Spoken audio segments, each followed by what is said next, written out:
Big role in the designing from ID.4 GTX plays well aerodynamic. When you look at the car, it's already from the proportions very attractive, and it's already giving one good aerodynamic shape. On other side, of course, are even many of details. You know, the whole treatment of the surfaces, but as well detail work. Front is closed. It has very nice, but as well very efficient shape.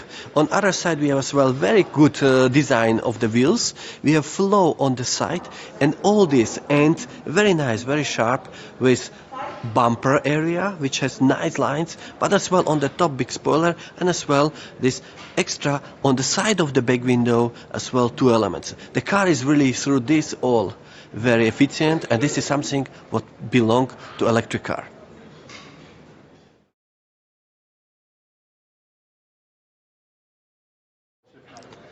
As you can see by ID.4 GTX, we are showing not only one attractive car and the good combination of attractive car and sportiness.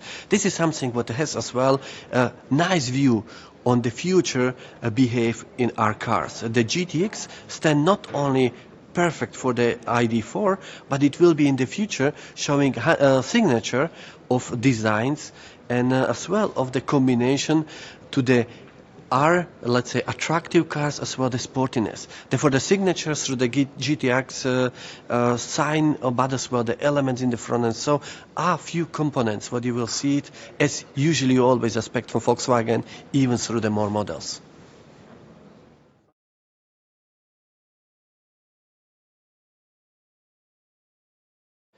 And if you ask me what is my favorite feature on the ID.4 GTX, I can only say it's the whole mix of it, yeah. Because when you look at the car, it's the balance between sportiness and between the let's say the aesthetic of being aerodynamic. All this make the car very unique.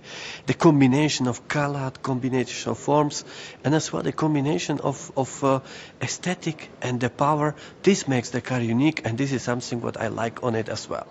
Especially, this is the my favorite.